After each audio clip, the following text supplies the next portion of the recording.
com colírio e você com... Como é o nome disso? Como é o nome disso? Naredrim, 12 horas. Tá focando? Tá focando. Não sei se vai estar focando. O meu é lacre, não sei das contas. Lacrou, hein? Podemos então... Calma aí. Tira essa merda aí antes que faça barulho. Bota isso aqui no teu Não, colo. isso aí tem que sair. O quê? Que merda? Isso aqui. Por que tá É aberto teu. essa porra? Não, Isso é viado, meu? isso é teu. Brinca. Pode. Calma aí. Bicho, como se estivesse se preparando pra um... É o programa. Podemos mesmo. Tá gravando? Tá gravando. Então vamos lá. Este é mais um episódio do seu, do meu. Olha, o do seu apontando pra mim. Do seu, do meu, do dele, do nosso podcast e videocast Petigatua. Aqui ao meu lado. Hoje aqui de frente comigo temos ele de volta. Estamos aqui com ele. Meu xará, Daniel Carrarini. Vou colocar já aqui os nossos Bom dia, Instagrams. boa tarde, boa noite. Pra vocês seguirem. Hoje eu tô bebendo um cafezinho, porque eu não tô bebendo nada alcoólico. Eu tô na água hoje. Até daqui Ontem- a pouco, né? É porque ontem eu gravei com vinho, que tinha uma garrafa de vinho aí, eu gravei. Hoje tá na aguinha, gente, porque enfim, não dá, é isso. né? Todo dia não dá. Qual foi o último episódio que a gente gravou? Porque os dois últimos foram com o Elmo, antes foi com a minha irmã e o outro foi contigo. Cara, mas eu não lembro. Também não lembro, tem tempo. Será que foi aquele de ônibus? Ah, a gente falou de meio de transporte público. Foi. Transporte público. O de hoje eu acho que tá mais leve. Naquele eu lembro que eu tinha, pelo menos eu tinha muito ódio, Será muita raiva leve? acumulada. Eu acho. Mas o tema não é tão leve, né? Não é tão leve. Mas também depende. Para algumas pessoas pode, não sei se dá gatilho, mas pode dizer alguma coisa para algumas pessoas e para outras não. Que é o medo de errar. Eu fiquei na dúvida até, assim, Parece até que a gente ensaiou, né? Eu fiquei na dúvida, por exemplo, assim... eu não sei ainda nem qual vai ser o nome do episódio, mas o tema é esse, tipo, medo de errar. Mas eu fiquei na dúvida até da escolha desse tema. Eu não sabia se seria melhor focalizar no medo de errar ou se seria melhor focalizar em querer ser perfeccionista. Mas as duas coisas... Eu acho que se comunicam. Porque quem é perfeccionista Tem medo de tem errar. medo de errar, né? É. Tipo, a pessoa não quer errar. Exatamente. Mas talvez, sei lá, quem tenha medo de errar, talvez não signifique que a pessoa queira ser perfeccionista. Também. Enfim, sei lá. Mas por que eu quis trazer esse tema? Porque eu me vejo um pouco assim. Como? O podcast é uma grande análise, né? Uma grande terapia uma grande análise. em grupo. É um grande grupal. A gente leva A gente... as questões e a gente se analisa aqui também. Porque, eu não sei, eu tenho notado, assim, eu tenho percebido coisas minhas que... de hoje em dia, que eu não era assim. Por exemplo, vou pegar um exemplo do fato de eu não ser assim, de eu não ter sido assim antes. Quando eu era criança, na escola, meus pais nunca me cobraram, eu nunca tive pais assim que, me mostra seu boletim, eu só admito nota 8 pra cima, chega da escola, vai fazer direto seu dever de casa. Eu nunca tive cobranças desse tipo em casa, nem da parte dos meus pais, que trabalhavam fora, mas enfim, que eram presentes da minha vida, e nem da minha avó, que era quem meio que me criou ali, né? Já que meus pais trabalhavam fora, eu ficava mais com a minha avó. Eu não tinha essa cobrança. Eu era um aluno mediano, assim, era um aluno de 7. Em algumas matérias eu era, tipo, aluno de 9, 10. Em outras eu era, tipo, aluno de 0. Eu lembro que eu tirei 0 em matemática. Eu já tirei 0. Não, eu lembro do meu primeiro 0 em matemática. Foi também. na 7ª série, que hoje em dia é o 8º ano. O professor, além de dar o 0, aquele 0 grande, cortado... Vermelho, ele escreveu 0, bem grande. Puta, né? Ainda que com fez questão de muita escrever por satisfação, extenso, assim, você é um burro. Mas enfim, eu nunca tive essa cobrança em casa. Sempre fui um aluno mediano. Nas matérias que eu gostava eu era bom, nas outras não era. E não fazia a menor questão disso. Sempre exagero, mas ficava em prova final, depois ficava em recuperação. Enfim, era aos trancos e barrancos. Então eu cagava pra isso. Eu não tive essa cobrança dos meus pais. E eu também não tive essa cobrança de mim mesmo, né? Porque às vezes parte da própria pessoa. Mas hoje em dia eu me vejo assim. Hoje em dia eu me vejo uma pessoa que, claro, em determinadas circunstâncias, situações, eu quero parecer perfeito, entre aspas, aos olhos dos outros. Eu tenho vergonha de, em algumas situações, faço muita questão de frisar, porque não é sempre na vida, que eu fico sem graça de não saber algumas coisas. Eu acho que eu tenho obrigação de saber, sabe? Tipo... Eu já me peguei assim também, em alguns momentos da minha vida. Só que agora eu tenho feito diferente. Eu assumo ali que eu não sei. E dependendo do lugar, do contexto, do momento, né? Você ali tira a dúvida com a pessoa, ou se não der para fazer isso, você fica quieto e vai depois tirar suas dúvidas.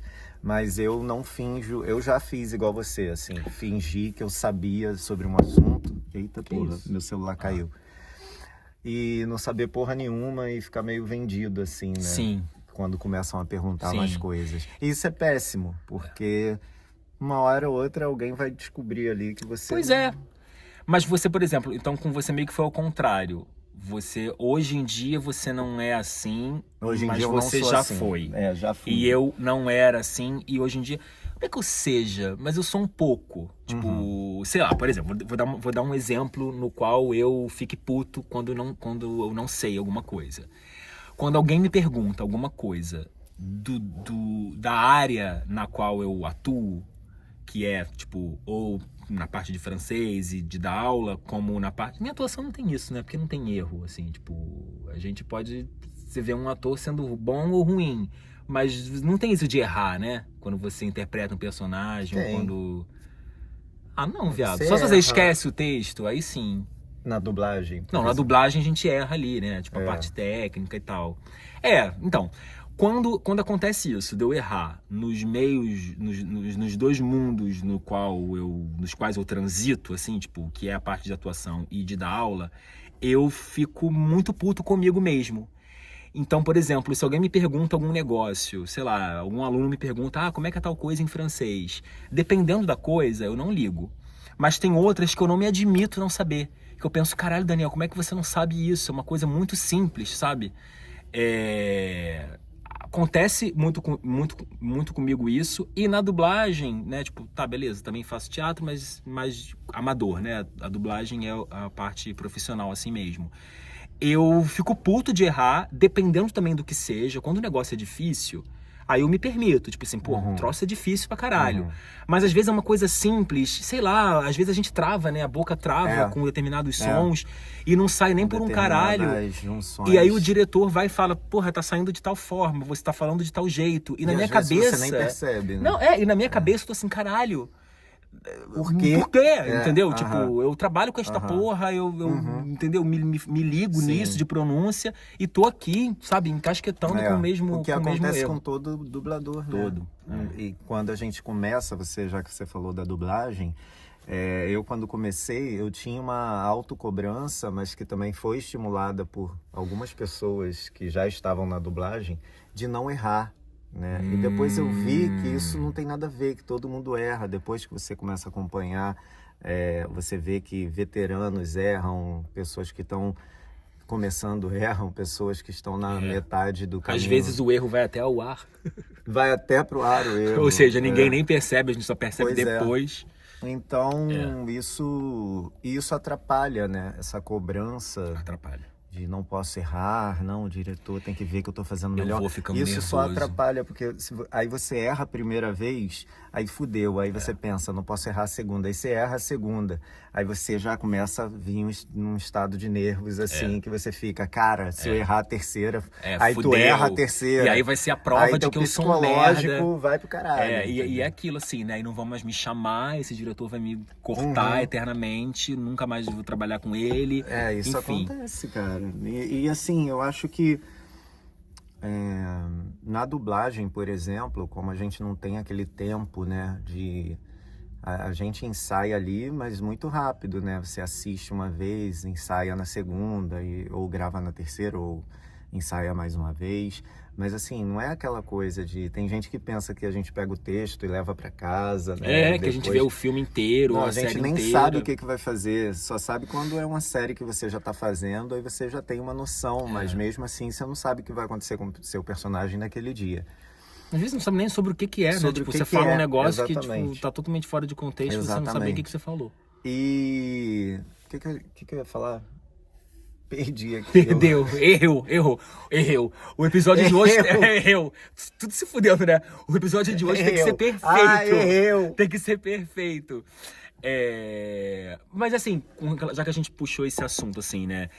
Com relação a erro de pronúncia, tem umas palavras filhas da puta, né? Assim, tem umas palavras chaves. Não, e às vezes não é uma palavra filha da puta, mas ela se junta com uma outra. Outras, e ela se torna uma palavra filha da puta.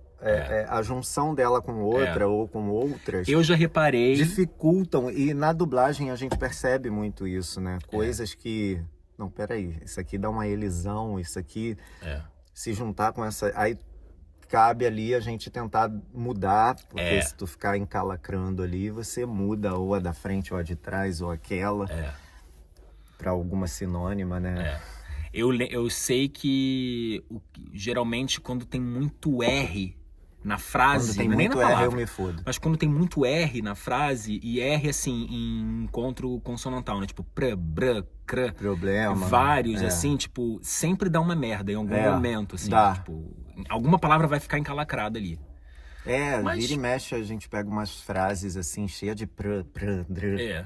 Cara. Agora aí, assim, vamos botar assim, dessa forma. Beleza a gente ter medo de errar. Porque aí o que tá em jogo, entre aspas, é a nossa profissão. A gente corre o risco de se errar pra caralho, não ser mais chamado, não ter mais trabalho pra gente.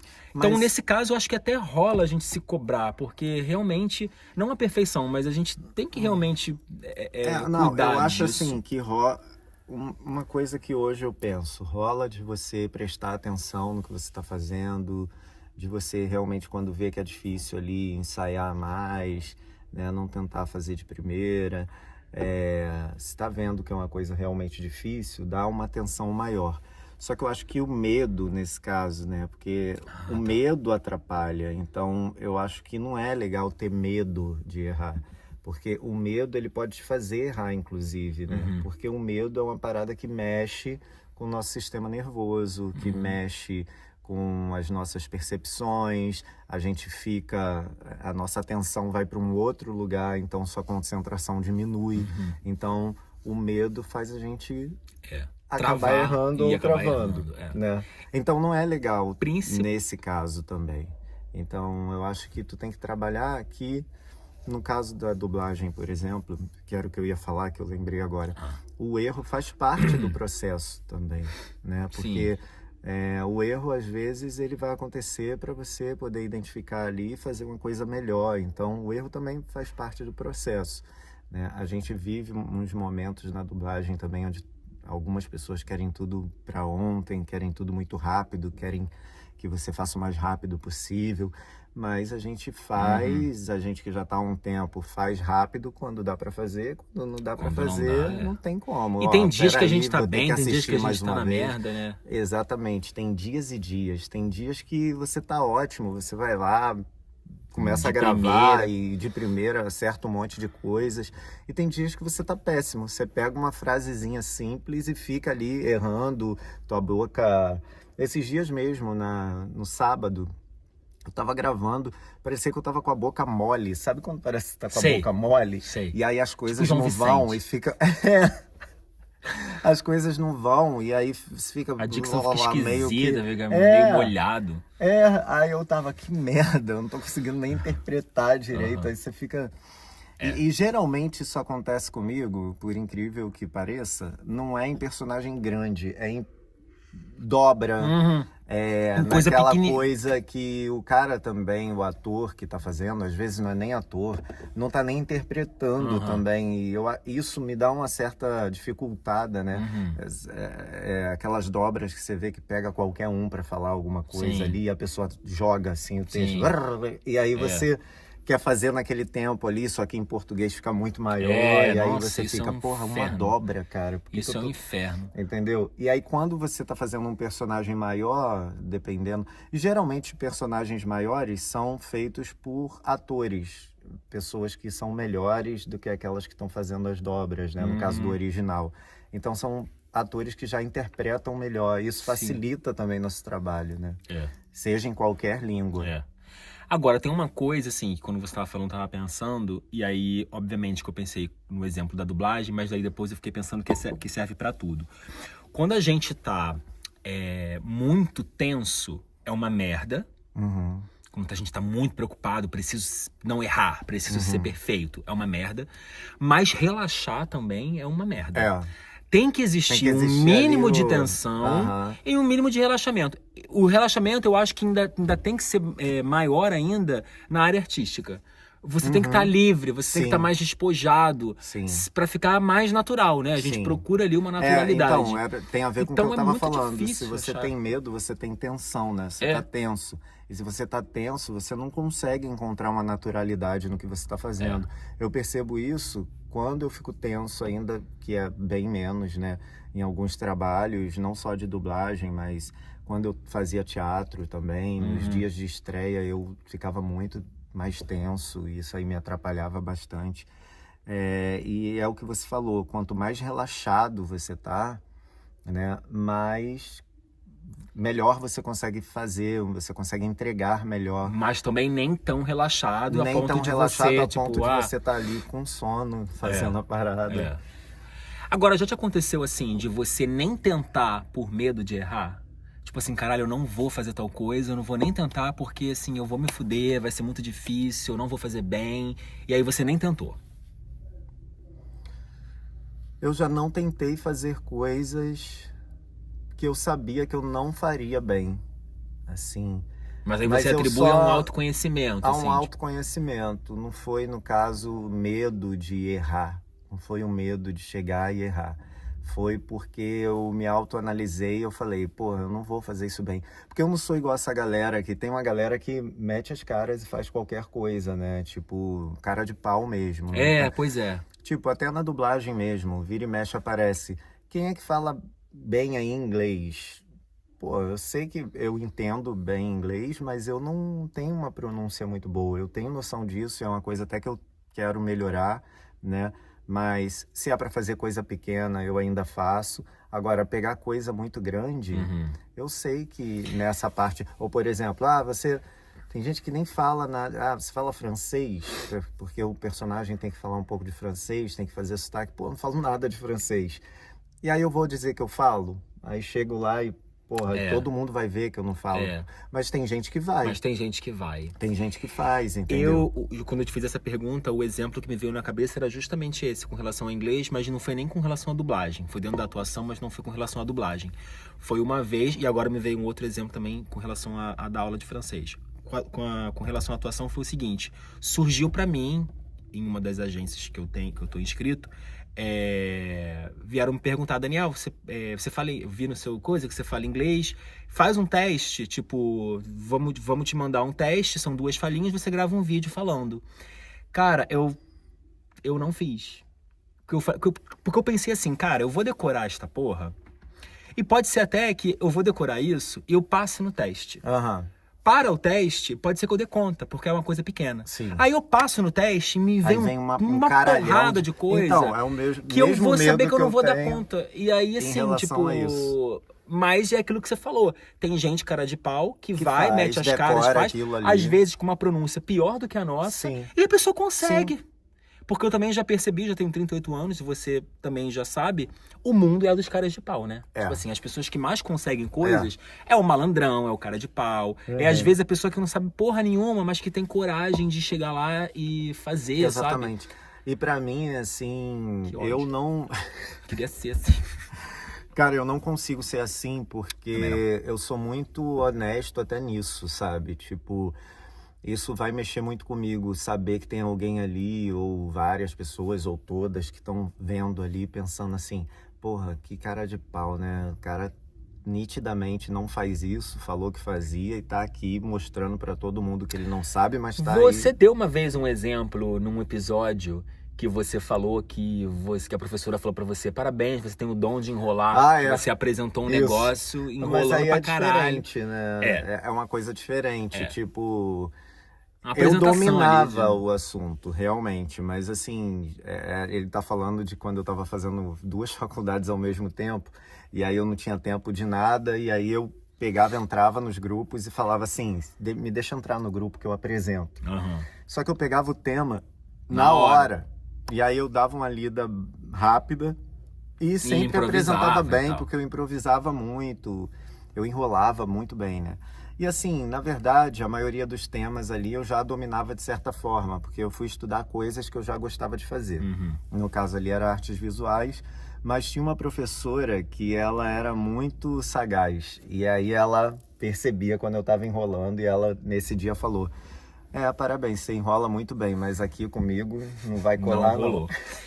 E aí, sei lá, né, tipo, eu falei lá no início, né, da onde viria isso, esse medo de errar, porque, enfim, eu, no meu caso, eu não tive essa pressão, assim, familiar, mas a que você atribui, tipo, em termos gerais, assim, essa busca por um perfeccionismo?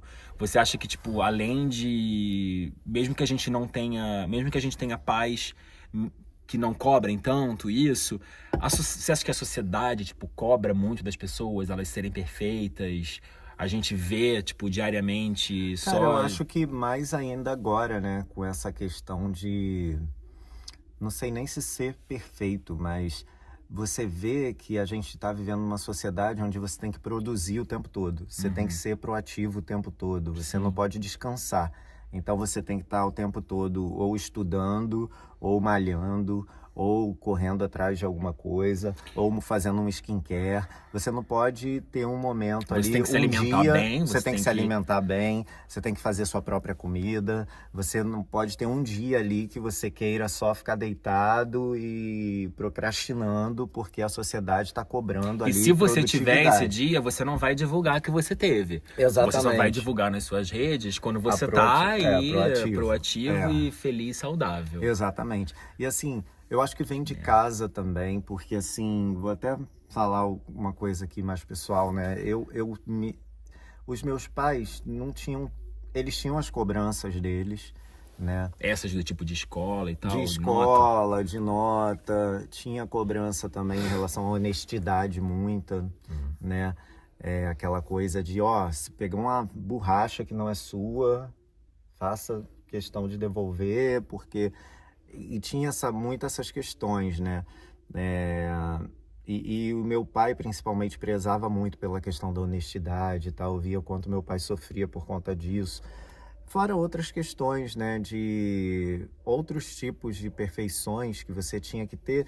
E às vezes eram coisas veladas, né? Por exemplo, eu achava meus pais muito perfeitos. Eu não conseguia ver erros, assim, nos meus pais, né? Depois que eu fui ficando mais adolescente e tal.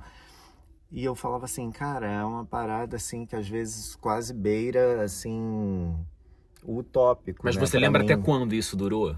Até quando você viu seus pais como pessoas perfeitas e quando começou a ver que eles não eram perfeitos? Ninguém é perfeito, né? Mas eu demorei um pouco, assim. Eu acho que de forma velada tinha aquela coisa, né, de seguir os padrões que a sociedade coloca até hoje, né, como padrões de perfeição para uma pessoa, né? Que é você ter uma casa, ser bem-sucedido, casar, ter filho. Sim, todo mundo quer ser padrão, né? Exatamente. E aí isso me perturbou um pouco e sinto que é uma coisa que até hoje eu tenho que trabalhar em mim, entendeu?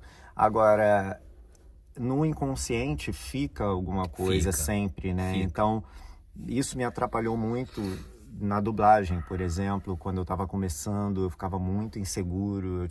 Na minha cabeça, eu tinha que mostrar logo de cara que eu era bom, que eu podia fazer, e isso me atrapalhava mais e mais e mais.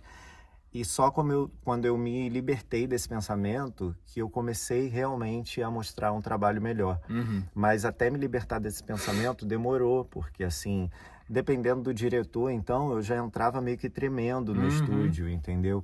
E fora que hoje nem tanto, né? E na época que eu comecei também já não tinha muito isso, mas tinham ainda alguns diretores que faziam questão de te deixar mais nervoso ainda, né? E isso te atrapalhava mais. Eu até digo que o bom diretor, ele nunca vai deixar ninguém nervoso, porque se ele quer a proatividade, se ele quer um bom trabalho, um bom trabalho, um bom andamento, e se ele quer rapidez, ele tá só se atrapalhando ali, Sim. né? Porque deixar alguém nervoso Sim. é o mesmo que pedir pra pessoa errar, pra pessoa ser devagar, pra pessoa não fazer um bom trabalho. Isso pra qualquer pessoa, né? E de qualquer forma, você deixar uma pessoa nervosa que tá tendo ali que relaxar pra fazer um trabalho artístico, né? Cara, no meu caso, eu acho que eu percebi cedo que os meus pais não eram perfeitos. Muito cedo, acho. Só que foi o que eu falei, assim, essa cobrança, ela não veio familiar. Essa cobrança... Aliás, mentira. Olha eu aqui, né? Tipo, como eu falei, uma grande sessão de análise. Acabei de falar isso e na hora me veio um negócio na minha cabeça que faz cair por terra tudo que eu falei.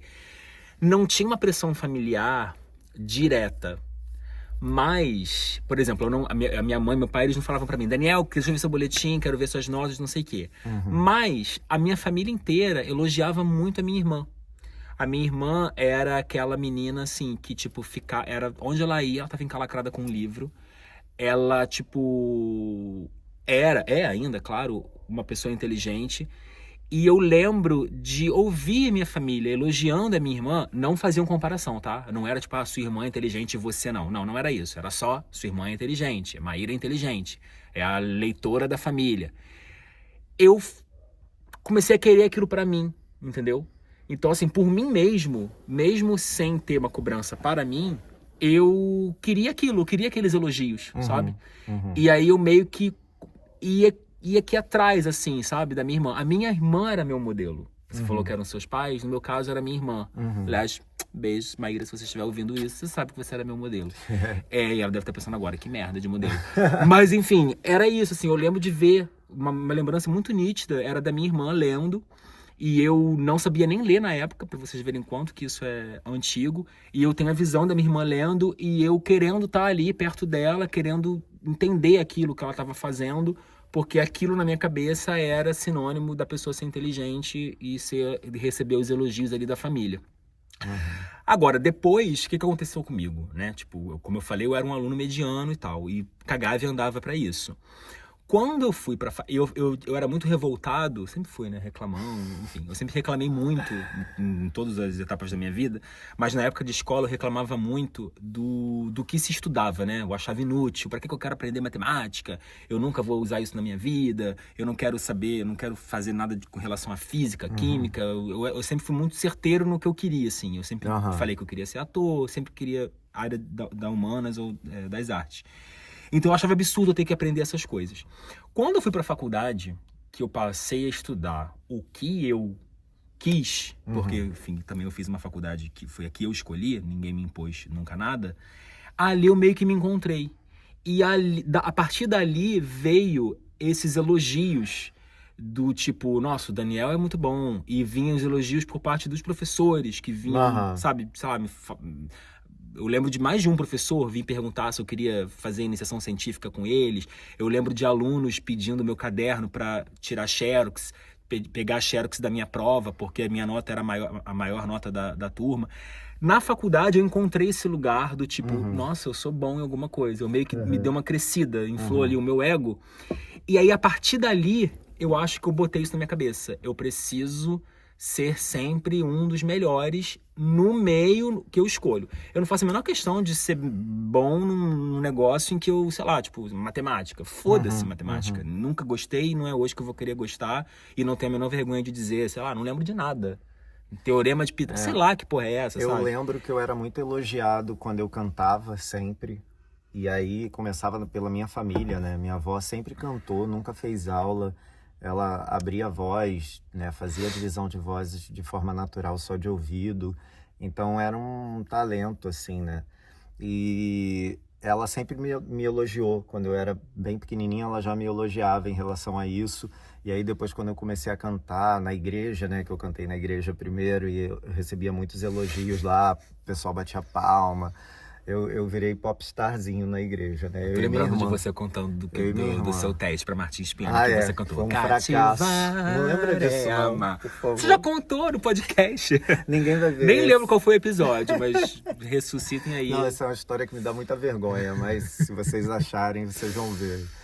Cara, mas por que eu cantei isso nesse dia? Por falta de cultura musical, de repertório musical que não fosse evangélico. Mas eu até tinha alguns da época da minha avó, e antes eu tivesse cantado Mas assim, os da época da minha avó, porque seria uma parada até... Pô, esse moleque tem um conhecimento mais... de música... Mas não, na hora me deu um apagão. Eu não lembrava a música de ninguém. Me veio essa porra dessa música na cabeça. Foi a pior escolha que eu fiz na vida. Mas assim, riram de mim o caralho. Mas a pergunta que eu quero fazer com relação a isso. Você era elogiado pela sua avó por conta disso, de um talento, né, de cantar e tal. Como que é hoje em dia? Porque, por exemplo, no meu caso, foi o que eu falei, como eu me encontrei, eu fui bom na faculdade, eu me encontrei naquele tema, né, tipo linguística, francês e o caralho, e ali eu vi que eu era bom, eu carrego comigo isso até hoje. Eu fico puto, foi o exemplo que eu dei, eu fico puto comigo mesmo quando um aluno vem me perguntar um negócio e eu não sei. Eu não tenho vergonha de dizer pro aluno, olha, não sei, deixa eu ver aqui, ainda mais hoje em dia com a internet, na mesma hora a gente vê e acha, né, a palavra, a expressão, como é que se diz tal coisa. Mas eu me cobro. Hoje em dia, você canta, e ainda, né, profissionalmente. Quando esse retorno não vem, você fica puto. Eu fico frustrado. Eu também. E às E vezes, aí que assim, a gente vê... não é nem culpa só minha. Às vezes me exigem coisas que cada um tem um alcance vocal diferente do outro, né? Sim. Então me exigem coisas de um naipe vocal que não é meu. Sim. E aí eu já fico, porra, eu não vou conseguir chegar lá. Aí vão achar que eu sou uma merda. E aí eu explico, ó, não tenho esse alcance aí, não é meu naipe vocal. Cada um tem um, né? Enfim, aí tem as questões de você praticar, mas ainda assim, cara, tem algumas pessoas que vão ter muita facilidade em algumas notas e outras não. Sabe, por mais que você use técnicas para chegar lá, você não vai chegar de forma tão natural e tão bonita quanto quem já chega naturalmente lá, entendeu? E é bom isso, assim, bom, né? Tipo, é bom porque aquele que tá procurando palavra pra se expressar melhor, o que já é uma autocobrança, né? Tá vendo? Eu não me admito. Mas, por exemplo, o que eu ia falar é o seguinte, tem vários elementos, dentro disso, né? Dentro do canto, tem vários elementos. Enfim, não vou saber dar termos técnicos, mas, né, tipo, tem a voz, o alcance, tem não sei o que, tem não sei o que lá. Às vezes você não é bom numa coisa, mas você é bom no outro e tal. No meu caso, ensinando idioma, a mesma coisa. Tem vezes, assim, tipo, eu não vou dizer que eu sou ruim, tá? Mas, por exemplo, um dos campos da língua estrangeira que eu não domino tão bem é, por exemplo, expressão idiomática. Porque isso é uma coisa, assim, que é muito do uso do dia a dia e das coisas com as quais você tem contato. Eu não tenho a vivência do idioma. Já tive, enfim, porque eu fiz intercâmbio, mas faz mais de 10 anos que eu voltei. E as coisas que eu consumo naquele idioma são coisas, às vezes, muito específicas, né? Sei lá, se eu ouço muito hip hop, vamos supor, francês, eu vou estar acostumado àquele vocabulário, aquelas expressões. Se eu só ouço documentário, se eu só assisto documentário, é uma linguagem mais formal, mais neutra, às vezes, então eu vou me acostumar a determinados tipos de expressão. Nisso eu não sou bom. Mas, por exemplo, eu sou bom em pronúncia. E aí eu lembro de usar isso a meu favor na seguinte situação. Se um aluno me fazia uma pergunta, sei lá, de vocabulário, que eu não sabia, eu dizia pra ele, obviamente, olha, não sei, vamos ver, vamos procurar aqui. Mas na mesma aula, eu dava um jeito de enfiar alguma coisa assim que eu soubesse pra caralho, acho que eu já contei também isso aqui, pra que o aluno pensasse, porra, esse cara, ele não sabe tal coisa, mas olha como é que ele é bom em tal coisa. Então isso acontece também, né, tipo, na própria dublagem às vezes, você às vezes não é bom, sei lá, a sua interpretação é muito boa, mas você não é muito bom em sincar, em terminar juntinho do ou do boneco, né? Ou tem contrário. gente que sinca muito bem, mas a interpretação é toda Mas linear. aí é uma merda, né? É melhor tem você... muitos, assim, né? O que tem que ser privilegiado é a interpretação. Não, mas hoje em dia... mas aí não vamos entrar. melhor não entrar nessa seara. Pois é. Fala. Não, eu tenho essa... Aí você falou de elogios, né? Eu fiquei acostumado também com elogios na música e no teatro. Quando eu comecei a fazer teatro, eu comecei a ser elogiado, eu pensei, porra, eu faço bem isso aqui, né? Mas como na música, assim como na música, no teatro também tem várias, né? O teatro também tem vários elementos. Onde você, de repente, é bom em uns e não tanto em outros. Por exemplo, corpo. Né? Eu faço algumas coisas com um alcance corporal que eu tenho, Mas eu não faço Tem um coisas limite. mirabolantes com o meu corpo, como tem atores que fazem, É. né? Que eu fico assim, de bobeira, vendo os caras fazendo, né? Que é quase... São pessoas Você que fica de xereca. fico de xereca vendo a galera fazendo. Mas aí envolve uma questão que eu também não sou muito bom e todo mundo acha que eu sou. O quê? Dança. Porque eu bebo e danço nas festas e todo mundo acha que eu danço muito, mas ali eu tô inventando, tô usando Tu teatro. tá sendo o cara de pau lá do eu início tô do sendo... episódio. Na que a gente verdade, falou. eu só tô me divertindo Sim. e usando o máximo ali que eu tenho de habilidade corporal, né? De Aham. flexibilidade, Aham. que não é tanto assim, mas Engraçado, né? as pessoas falam, nossa, ele dança muito, nossa, esse aqui dança, hein? Uhum. Isso em festa, né? Sim. Aí agora, me bota pra dançar com uma partitura lá, Sim. com movimentos que eu tenho que decorar e fazer, eu vou me enrolar todo, Sim. entendeu? Eu vou ter que ensaiar muito. E é Eu já fiz engraçado algumas coisas, musical, assim, uma vez, né, dançando. Pô, me enrolava Mas muito, era uma dança, cara. sei lá, não era tipo tango. Não, era uma dança dança fácil. Inclusive eu já cheguei a passar por um musical de tango que eu saí porque Acho eu não lindo tava tango. conseguindo dançar. Tango é uma dança difícil. Pra mulher é difícil, mas pro homem também. Pra mulher eu acho que é mais, porque não sei. Não sei te dizer pra quem é mais. Porque é como se o homem fosse a moldura e a mulher a pintura, né? Que ela vai Chique. Eu acho fazendo lindo os ver. movimentos, mas a gente tem que saber Cara, é muito tudo o que fazer. muito...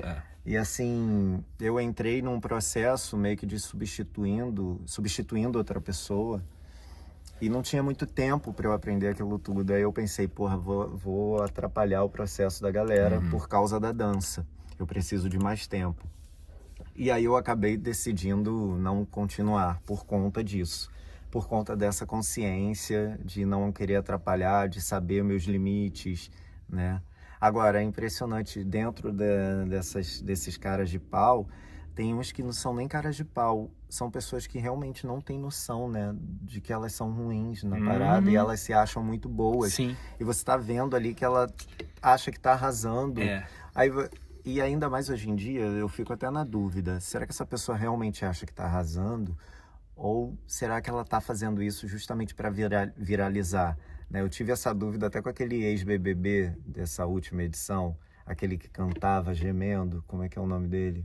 Um gay que entrou com a garota. O amigo da Vitória Estrada, Isso, esqueci o nome dele. Cara, Matheus. ele ficava postando uns vídeos dele cantando e eu ficava, mano, será que ele tá achando que ele realmente tá arrasando? Eu acho que tava. Tu acha que tava? Eu acho que tava. Esse eu tive dúvida. Eu acho que tava. Mas é isso, assim, né? Hoje em dia acontece muito isso na internet. Você não sabe... Agora, esse videozinho que a gente tava vendo, do Passo ou Repassa, a gente tava vendo um vídeo no celular dele, do Davi. outro, da porra, do outro ex-BBB também, o Davi lá, que ganhou. Ele no Passo ou Repassa, no programa lá do Celso Portiolli, errando todas as questões, todas, levando um monte de tortada na cara. E aí o Celso vai e fala pra ele, olha, se você gosta de viralizar, agora... você pode ter certeza que você vai, porque assim, ele não errava, ele errava tudo, sabe? Então, assim, no caso dele, eu acho que era burrice. Acho que no caso dos dois, eu acho que era natural, assim, tipo, eles não estavam fazendo pra viralizar. Sim. Mas acontece isso assim, hoje em dia, né? Qual que é um plural negócio... de limão? Limonada. Gente, pelo amor de Deus, né? Não, e assim, e aí é o que acontece hoje em dia, e aí, cara, eu fico às vezes cansado de ficar falando de rede social, mas é impressionante, porque muitas coisas se explicam pelo fato de ter a existência da rede social e de estar isso hoje em dia, né? Qualquer merda viraliza, e viralizar significa ganhar visibilidade igual dinheiro, né? Como se fosse uma equação. Então você não precisa criar mais um conteúdo, se esforçar pra você viralizar e você receber alguma coisa com aquilo. Quanto mais merda, quanto mais absurdo, quanto mais... E aí, eu me sinto um burro, porque, assim, várias pessoas me falaram, Daniel, você, assim, você gosta de vídeo, você tem, né, assim, você sabe se comunicar de uma forma maneira. Começa a fazer vídeo ensinando francês, sabe? Começa a fazer um conteúdo, assim, educativo e tal, que, porra, tem muita gente que ganha dinheiro com isso e ganha muito dinheiro. Mas eu fico numa cobrança, porque eu penso assim, cara, se eu vou me emprestar isso, se eu vou colocar a minha cara pra fazer um conteúdo sério, pra ensinar alguém, eu não vou admitir erro. Porque eu vejo muito professor de francês ensinando um monte de merda na internet, e a pessoa tem milhões de seguidores e tem uma pronúncia de bosta, ensina coisa errada, que eu fico, caralho, eu faria melhor. Só que aí eu não faço por essa cobrança. Aham. E eu me sinto idiota. Porque eu poderia... Eu tô falando mal da pessoa que tá fazendo por ela não ser boa.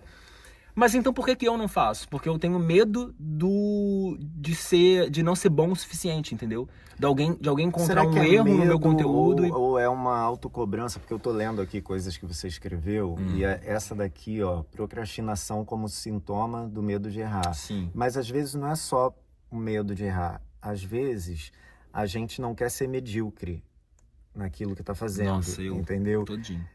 Por exemplo, eu tenho várias ideias boas de vídeos que na minha cabeça poderiam viralizar. Mas eu não... Acho que eu andei fuçando CapCut, né? Você sabe. Andei tentando fazer edições legais.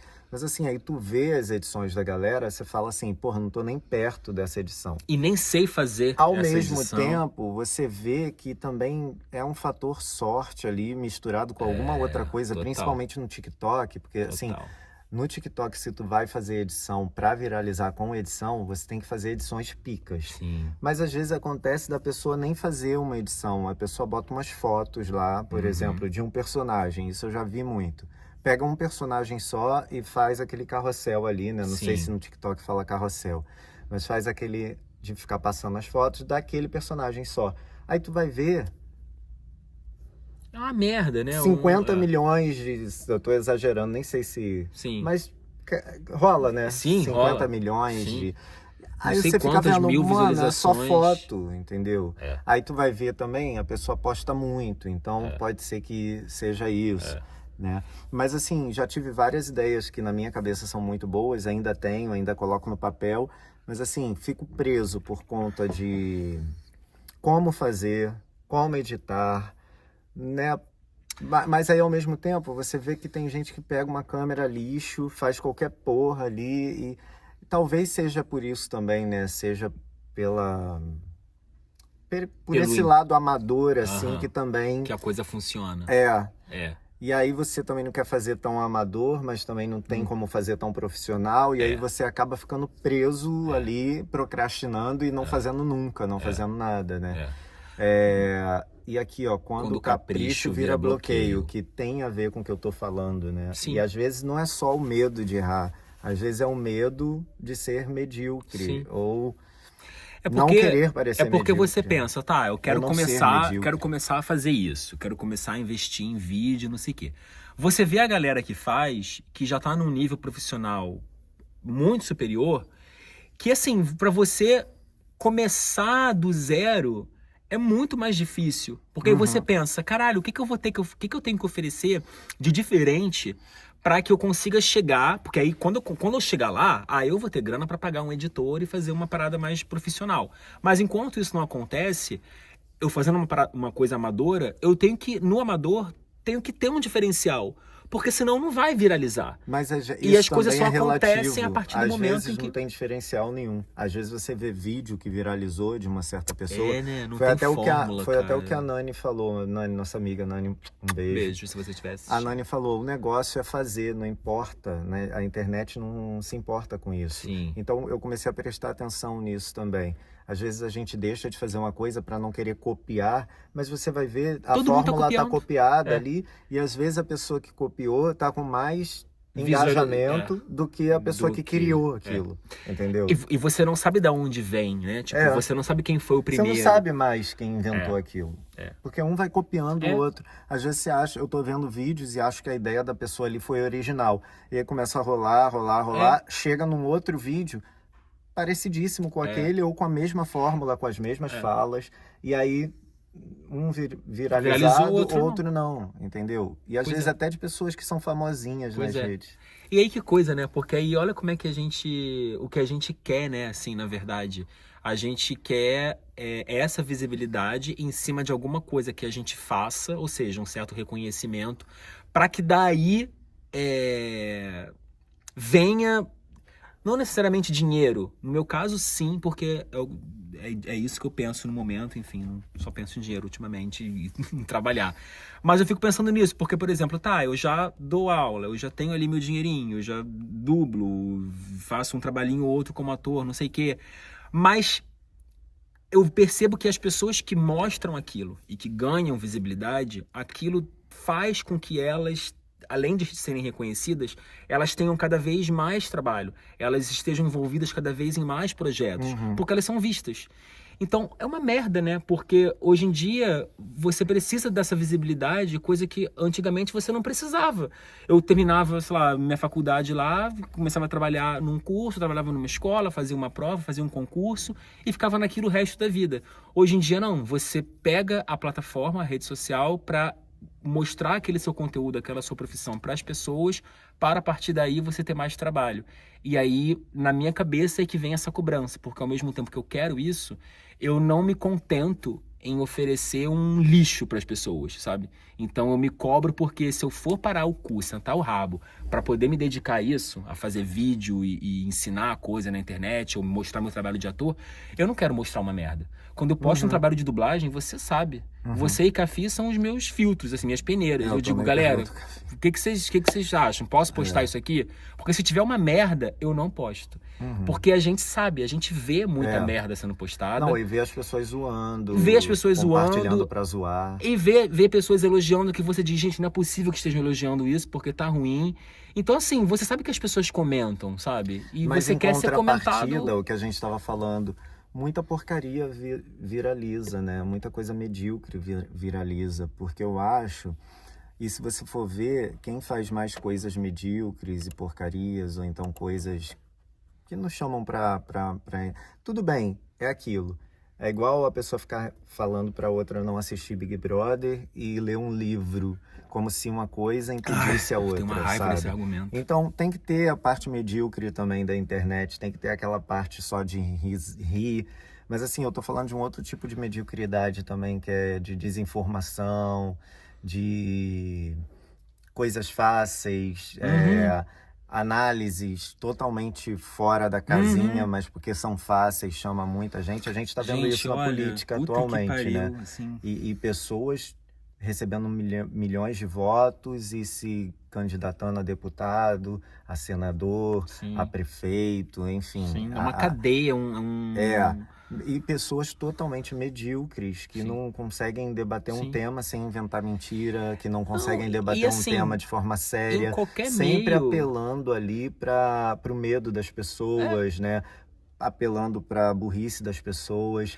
Então essas pessoas estão ganhando um alcance muito grande, Daniel, porque eles vendem discursos fáceis, né? Só pra... Sempre, hoje porque se for difícil, complicado, as pessoas não vão... Hoje apareceu esse cara aqui pra mim, Lucas Rabelo. Esse cara, foi o primeiro vídeo que apareceu dele pra mim hoje no Instagram. Ele tá fazendo nada mais, nada menos, com as próprias mãos, ferro com a pedra hematita, catada na cachoeira. E ele fez ferro com elementos, assim... ancestrais mesmo, tipo de barro. Ele fez um forno de barro com as próprias mãos. O cara vai fazer um forno de barro. Olha lá. Ele faz tudo com as próprias mãos. Aí ele usa carvão, ele tritura a hematita e no final ele consegue o ferro. Olha lá, ó. Tá vendo? A gente tá vendo aqui vocês que estão no podcast que não estão, só estão ouvindo. O cara faz ferro, não sei se vai estar focando. E ele prova que é ferro primitivo, ele usa um ímã e tal. Aí eu falei, cara, esse cara deve ter milhões de seguidores, né? Não. Aí tu vai, o cara tem... 380... Ah, tá. 383 mil. Ele tem bastante mas não tem seguidores, 1 milhão. Mas assim, pras coisas que ele faz... O cara faz várias coisas com as próprias mãos. Sim. Ele não fez só ferro. Ele criou petróleo. Tem um vídeo dele fazendo petróleo só com saco plástico. Sabe? Quantos seguidores tem uma Virgínia da vida, que é uma inútil, que não faz Exatamente, porra eu ia chegar lá. Caralho, cara. E aí é isso que dá ódio. E aí eu fico desesperançoso, assim, também. Porque assim, é isso, assim, você vê, eu tenho um conteúdo interessante, eu quero ser perfeito, enfim, eu tenho uma preocupação em fazer uma parada bem feita. Não significa que você vai ter um retorno positivo. Não significa que você vai ganhar dinheiro com isso, porque você vê idiotas podcast, sendo... Por exemplo. Nosso Cara, podcast é maravilhoso. Não, Daniel, olha só. Tu ficou sabendo desse caso da menina, da Camila, que foi no podcast errado? Não. Bicha, tu tá desatualizada. Saindo daqui, quando a gente acabar de gravar, eu vou te mostrar. Tem uma podcaster muito famosa que eu não conhecia, enfim, só passei a conhecer agora. E tem um podcast muito famoso chamado Vênus. E ela foi chamada para esse podcast. Tipo, a assessoria dela falou: você foi convidada pro Vênus, mandaram aqui a descrição do podcast. Ela, não preciso nem ler, confirma, porque eu gosto deles, enfim. Só que existia um outro podcast chamado Vênus, com muito menos seguidores, de uma mulher que é uma coach, uma mulher assim, totalmente close errado, a mulher. E aí ela vai, vai nessa mulher e ela só se dá conta lá, na hora. Quando a apresentadora chega, ela diz, não é aqui. E é constrangedor. É engraçadíssimo, constrangedor. Você tem que ver. Me manda depois. Vou te mandar, porque, enfim, ontem foi o assunto de ontem e de anteontem. Por que eu tô falando disso? E essa mulher, esse podcast que é com menos visualização e que tem menos seguidores e tal, mesmo assim, é um podcast super bem produzido. É um videocast, a mulher tem um estúdio, sabe? Tem logo, tem a caneca com o negócio da logo dela, tem um caderno, tem caneta. Bem produzido, ela já recebeu pessoas tipo Ana Hickman, pessoas famosas vão realmente lá. A mulher é péssima, gente. Vocês devem ter visto. A mulher é péssima. Ela não sabe aproveitar os ganchos que a convidada dá. Ela é muito autocentrada, ela só fala dela. Além de falar close errado, silêncios constrangedoríssimos. Enfim, não sei aqui o superlativo disso. Mas vem cá, ela chega a entrevistar a garota? Ela chega. A garota fica assim, já que eu tô aqui, mas a garota dura 40 lá... minutos. Ela que quis entrevistar a garota tava pensando que era um outro. Aí ela chegou lá e veio essa mulher, ela até achou que no início ela era maquiadora. Quando ela foi levada pro estúdio, que a mulher sentou e falou, não, então essa aqui é apresentadora, então que porra é essa? E aí ela começou. Mas ela fala isso no programa? Ela conta depois. Tá. Porque acabou viralizando, as pessoas perceberam que era nítido assim, o desconforto dela. E aí viralizou também, porque as caras e bocas que as duas faziam, assim... E essa apresentadora, o que eu tô querendo dizer com esse exemplo é isso. Essa apresentadora é péssima, medíocre. Gente. E ela tem um podcast bom, bem produzido. O nosso aqui é muito melhor. Eu sou muito melhor apresentador do que ela. Eu sou um host magnífico, sabe? Eu não deixo silêncio, eu preencho as coisas, eu falo coisas interessantes, entendeu? Eu sou um bom condutor. Só falta estrutura. Só falta estrutura, gente. Então, assim, deixa seu like, comenta. Tá, vou botar aqui, já aproveitando. Vou botar aqui o Instagram do podcast aqui em cima e aqui embaixo nosso. Pra um lugar maior. Não aguento mais ficar de ombrinho aqui, com você. Aqui até que é direitinho, a gente tem coisas profissionais, mas tem que ter um espaço. Mas poderia não ter nem isso, né, viado? Eu tenho esse estúdiozinho aqui. Graças a Deus tem. Tem isolamento acústico, tudo direitinho. Tá dentro de uma casa. Mas assim, é revoltante. Eu fico muito revoltado em rede social hoje em dia vendo gente idiota sendo enaltecida, gente idiota, gente burra. Às vezes gente, sabe, tipo, filha da puta mesmo, quando você vê esses bolsonaristas, sabe, tipo, sendo colocados num pedestal que pessoas que têm um conteúdo muito mais interessante ou que têm coisas legais pra dizer, estão na merda, estão aí, que nem esse garoto que fabrica ferro, que, caralho, não tem nem 1 milhão de seguidores, com as próprias sabe? mãos. Eu não conhecia, tá? Você me apresentando ele agora. Apareceu pra mim hoje isso, assim. Fiquei até assim, será que eu assinei o Instagram o seu algoritmo coisou. Agora a gente tem algumas historinhas aí, não temos? Vamos ver. Foram 2 pessoas só? Não, gente, eu não coloquei caixinha. Mas eu só peguei dessas 2. Pra esse episódio eu não coloquei caixinha de pergunta no Instagram, porque eu fiquei na dúvida do que perguntar, assim, né? Tipo, as perguntas que eu tinha na cabeça pra fazer eram perguntas muito diretas, tipo, de sim ou não. Então, sei lá, você tem medo de errar? Você se acha perfeccionista? Entendeu? Então fui lá, perguntei, medo de errar, já teve? Conte-me um momento em que o medo de errar quase fez você parar. Aí a pessoa respondeu, vou falar quem é. Depois, vamos ler primeiro, depois eu falo. Vai. Sempre, mas agora consigo controlar. Sempre me dá muita dor de barriga antes de fazer algo que estarei sendo exposta. Cantar, apresentar um projeto e até mesmo dar aula, dependendo de para quem. Mas quando eu começo, aquele medo vai indo embora. E questão de questão de não deixar ele me controlar a ponto de eu querer fugir, porque é tipo um modo de sobrevivência, ou grita ou corre. Daí aprender a controlar esses impulsos e medos tem que ser trabalhado. Às vezes, no meu caso, com terapia. É isso, né? Já me vi muito nessa situação, assim, de estar com muito medo, mas de meio que dar ali aquela enfrentada e depois eu ver que, tipo, não tinha a menor razão de existir o medo, sabe? De saber que o medo estava só ali no início, que bastava começar a fazer Sim. para o negócio, assim, se dissipar e depois, inclusive, eu até receber um retorno positivo. Sabe uma coisa que Isso é muito doido. me deixa tranquilo e também me deixa tenso? E aí não vou nem dizer que é medo, mas assim, me deixa tenso por algumas razões. Não só em qualquer tipo de coisa que eu vá fazer. Trabalhar com pessoas que eu sei que gostam do meu trabalho e trabalhar com pessoas que eu tenho dúvidas se gostam do meu trabalho, Sim. sabe? Isso me faz ter um rendimento muito diferente, Sim. sabe? Por exemplo, eu trabalhar com alguém que eu sei que está me chamando para aquilo, de qualquer tipo de trabalho, né? Seja cantando, seja na dublagem, seja teatro, seja dando aula. Se a pessoa tá me chamando porque eu sei que ela gosta do que eu faço e ela pensou de fato em mim, eu vou produzir muito mais. Você se sente confiante do lado daquela pessoa. Me sinto confiante. Você sabe que ela não vai te julgar até quando você der uma escorregadinha. Exatamente. Por quê? Porque a pessoa já conhece meu trabalho, já sabe o que eu sou capaz de fazer, enfim, pensou em mim para aquilo. Diferente de quando eu sei que às vezes não foi nem a pessoa que pensou em mim para aquilo, a pessoa me pegou para tapar um buraco, a pessoa quase não me chama para nada, e aí quando chama também é uma coisa assim que também não vai fazer muita diferença para ela. Sim.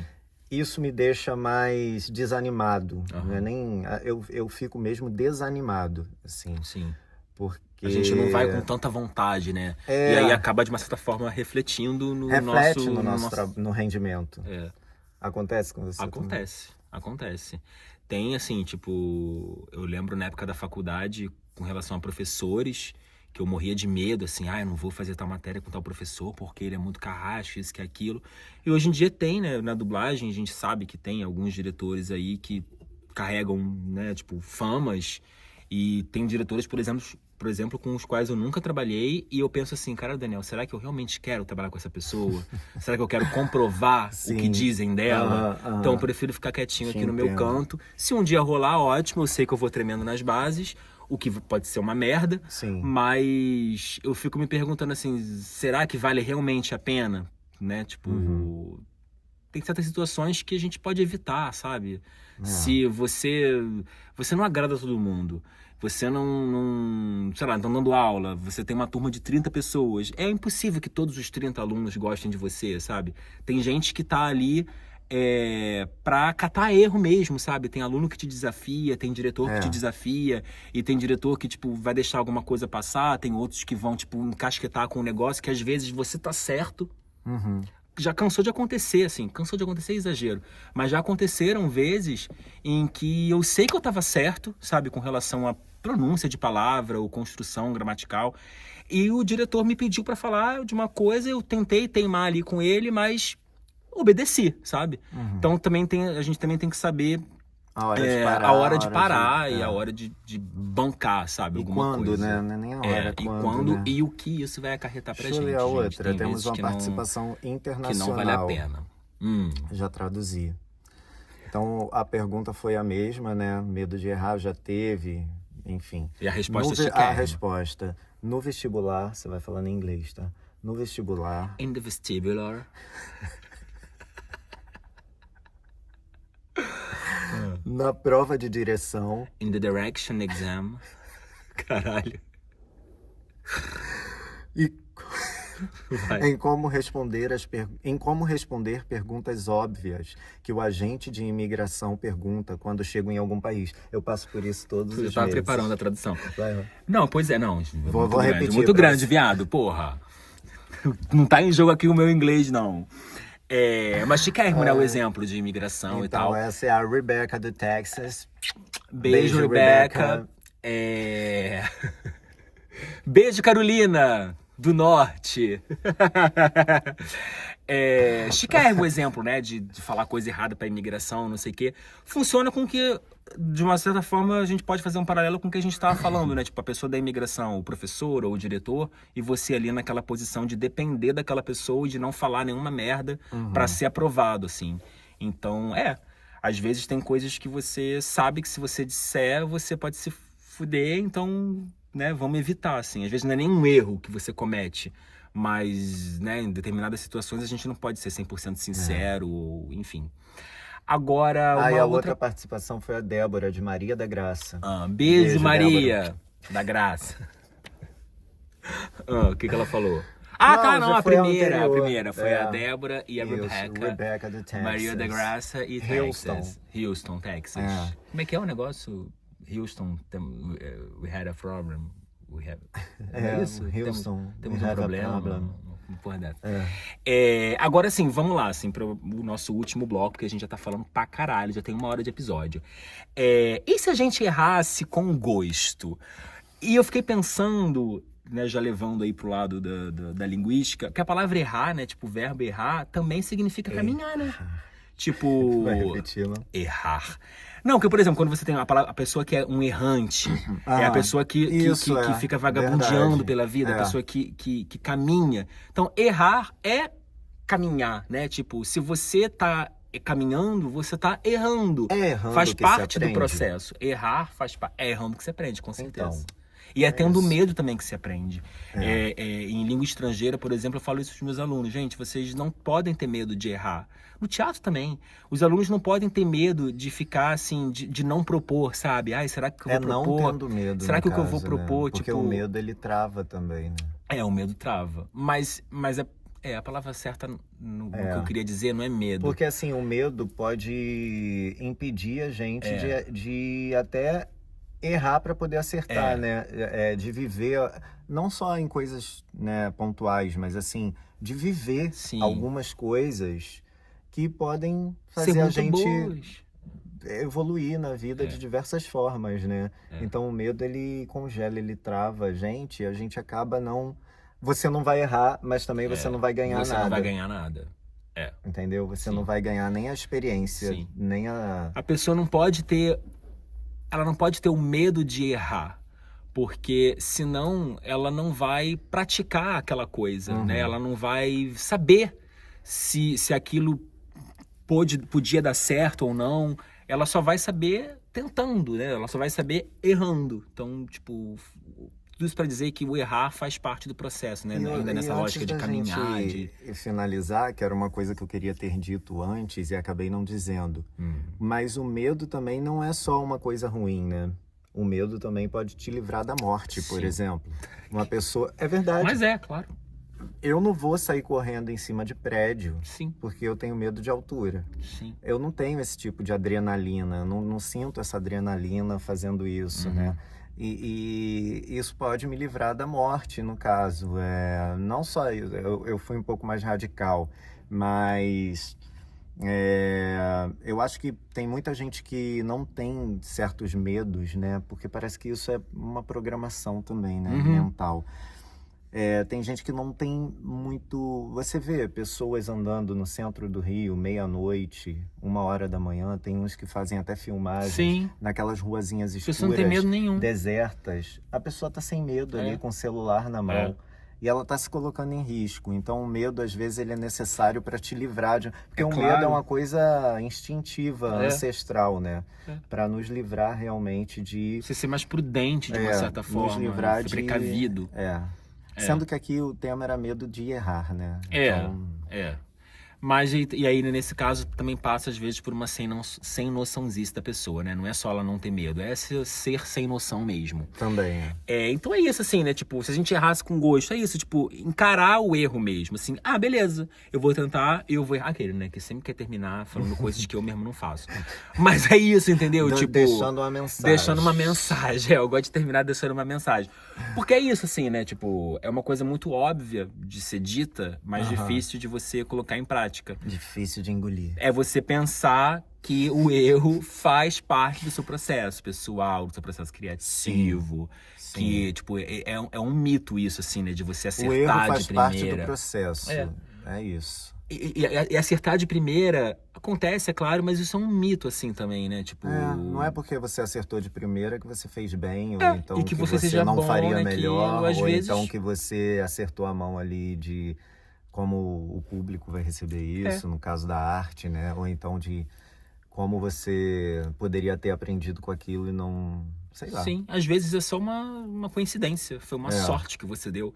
Então, sei lá, você é ator e aí na primeira novela que você faz, você manda bem pra caralho naquele personagem. Aí, oba, te chamam pra uma segunda novela. Você recebe um personagem de merda que você não sabe fazer direito. E aí? Você acertou de primeira porque você teve a sorte de ter um personagem bom. E depois você cagou e se queimou porque você deu o azar de pegar uma novela cu. Então, enfim, isso pra tudo na vida, gente. Pra tudo na vida.